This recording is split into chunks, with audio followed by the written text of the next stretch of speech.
Hello and welcome to the Open Democracy Show. I'm James and today we've got another article long read. As the British government is currently using the immigration system as a way to rally its base and to draw attention away from its own failings, this article takes a look at how the Iranian government is using the UK's increasingly hostile immigration system as a way to deter political refugees from leaving the country. This article was written by John Askew and is called How Britain's Broken Asylum System Props Up the Iranian Government. Some names have been changed in this article to protect those interviewed. I disobeyed their cruel order, said Majid Hamidi. Because of the love I have for my people, I would not make the police forces under my command slaughter protesters. Hamidi, a former police officer, fled Iran fearing for his life after refusing to suppress demonstrations against fuel price rises in 2019. He initially hoped to stay in Turkey, but was found and harassed by Iranian intelligence agents, eventually feeling forced to flee to Britain. But after a traumatic voyage across the English Channel in May last year, where his sinking dinghy was rescued by the Royal Navy, Hamidi received a very different welcome than the one he expected as a political refugee. He was held for 38 fraught days in Brookhouse Immigration Removal Centre at Gatwick Airport, a detention facility privately run on behalf of the UK Home Office. Here, Hamidi lived in constant fear of deportation and said he faced many hardships at the hands of the staff. Immigration officials, he says, treated him with an intense suspicion and hostility, dismissing accounts of his loved one's persecution back home as nonsense and telling him to stop lying. Today, Hamidi is living in a hotel run by Home Office contractors. He is one of several thousand Iranians languishing in Britain's broken asylum system, plagued by a record backlog of 160,000 cases, as well as unsafe housing and shocking abuse of migrants. Though a variety of triggering factors bring Iranian refugees to Britain, one thing unites them. All have fled one of the world's most brutal and repressive regimes. Recent months have seen some of the most intense and violent demonstrations in Iran for decades, sparked by the death of Mahsa Amini in September. As of the 15th of January, at least 522 protesters have been killed since the start of the unrest, according to the US-based human rights activists news agency. In December, Rishi Sunak told a parliamentary committee, "We stand very much with the people of Iran," vowing to focus on the regime's abhorrent behaviour. But Hamidi's experience stands in stark contrast to the Prime Minister's claims. The UK government claims they support the Iranian people, but I put mine and my family's lives in danger so that no protester even got a bloody nose, he told Open Democracy. I sacrificed myself. Clearly, there is a disconnect. Amid continuing instability in Iran, protesters face bloody reprisals, lengthy prison sentences, torture and execution. This will likely force more Iranians to flee. If they reach Britain, most will be granted asylum, but only after spending months or even years in a devastating limbo. I feel like a fish in a glass of water, says Ali Tamakahani, an astrophysicist seeking asylum in the UK. Yes, it's safe. Yes, it's alive, but it's not living. Having escaped religious persecution in Iran, Tamakahari says the hardest part of waiting 19 months for a decision about asylum claims is that there is absolutely nothing to do except waste time. Government rules mean Tamakahari cannot work. He has been allocated a tiny room and survives on just £8.24 a week. Not even enough to go out or buy a book. Whenever he contacts the Home Office for information about the progress of his asylum request, Tamakahari is told, "Sorry, we cannot tell you," if he receives a reply at all. He tries to keep cheerful, though points out you will find lots of asylum seekers with mental problems. It's laughable. The dismal situation faced by Hamidi, Tamakahari and countless others is not lost on the Iranian authorities. British-Iranian immigration and asylum lawyer Kaweh Beshtazadeh told Open Democracy that the sad reality of the UK's asylum system is that it actually strengthens the Iranian regime. Indeed, the Islamic Republic is emboldened to act more violently, secure in the knowledge its opponents have few escape options.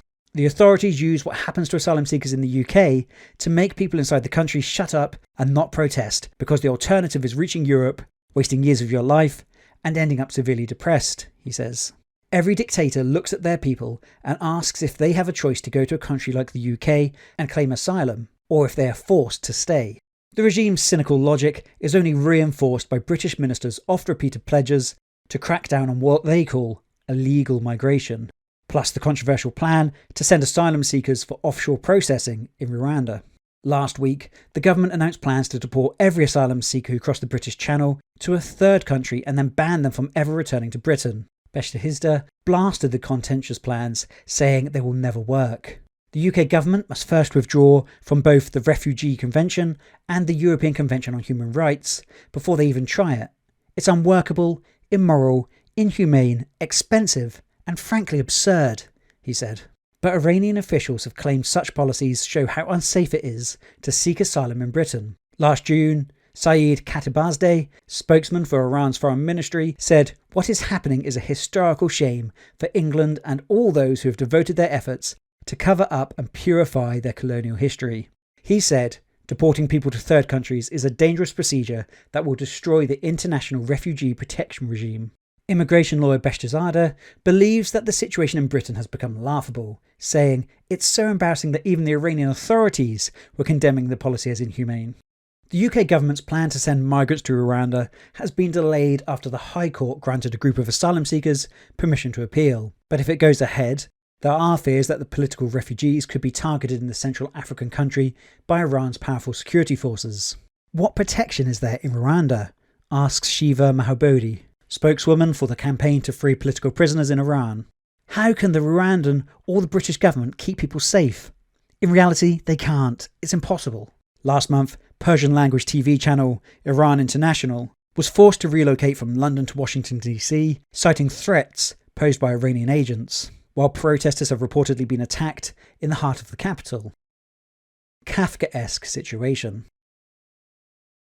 Despite ministers' pledges to reduce illegal immigration, more people than ever made the perilous journey across the Channel last year. This is how everyone openDemocracy spoke to for this article arrived in the UK, feeling they had no option but to risk their lives this way. Most Iranians who claim asylum in the UK are found to have legitimate grounds for protection. Of an estimated 4,978 Iranians who arrived in Britain via small boats last year, 82% were granted asylum with an initial decision, according to the Refugee Council. And Britain cannot simply send those who are not granted asylum back to Iran. Unlike many other countries, Iran requires potential returnees to apply to return, hardly a tantalising prospect considering they could face arrest as soon as they land in the country. This can create a Kafkaesque situation, as happened to Ali Tabziri. He arrived in Britain 8 years ago and became trapped in a seemingly never-ending cycle of asylum appeals and rejections. Tabziri, who now has a family in the UK, says he left his country after getting into trouble with the authorities for his doctoral research on Iran's 2009 protest movement. He claims he was awarded asylum in 2021, only for it to be withdrawn by the Home Office a few months later, citing a mistake. The department has since discontinued his access to benefits and the NHS, and he is forbidden from working. An asylum support organisation is helping Tabziri to appeal this decision, but in the meantime, he is faced with a unique situation, being able to legitimately neither stay in nor leave the UK. "They're playing with my life," he told openDemocracy. "Imagine if they kept you on hold without telling you anything. What am I going to do?" Safe and legal routes. The fallout from Iran's protest movement adds to the avalanche of reasons why Britain must embrace a more sensible and humane approach to asylum. Beşte believes safe and legal routes should be established for those standing up to authoritarian regimes, not just in Iran, but around the world, much like the schemes created for Ukrainian refugees last year. Not only would this allow for a faster, more efficient and cheaper asylum system, something the government claims to want, it would be a clear demonstration of Britain's support for human rights, democracy and the rule of law, he says. Between January and September 2022, only 9 people from Iran were resettled in Britain via safe route, according to the Refugee Council.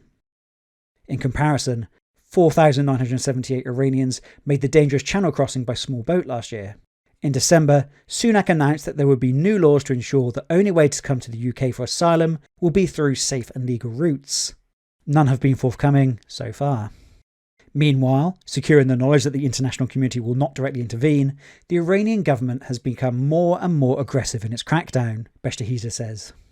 Anti-aircraft guns, tanks, grenades and shotguns have reportedly been deployed by security forces against protesters in recent years, killing and maiming thousands. A Home Office spokesperson said, "The UK has a proud history of providing protection for those who genuinely need it through our safe and legal routes.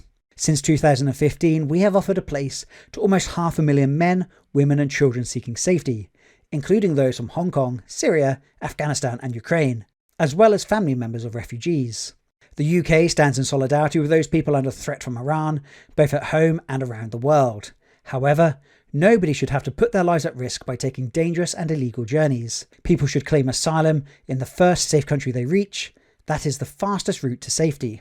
Mabobi, for the Campaign of Free Political Prisoners in Iran, notes that while the British government says it supports the people of Iran, it's empty promises, condemnation on paper. Anyone can do that. It's nothing. The important thing is what they do in practice to support this movement.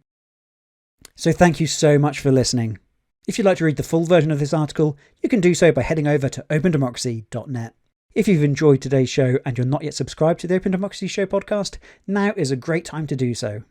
Also, don't forget that you can follow us on social media. Just search for Open Democracy on your social platform of choice. Thank you so much for listening and have a great day.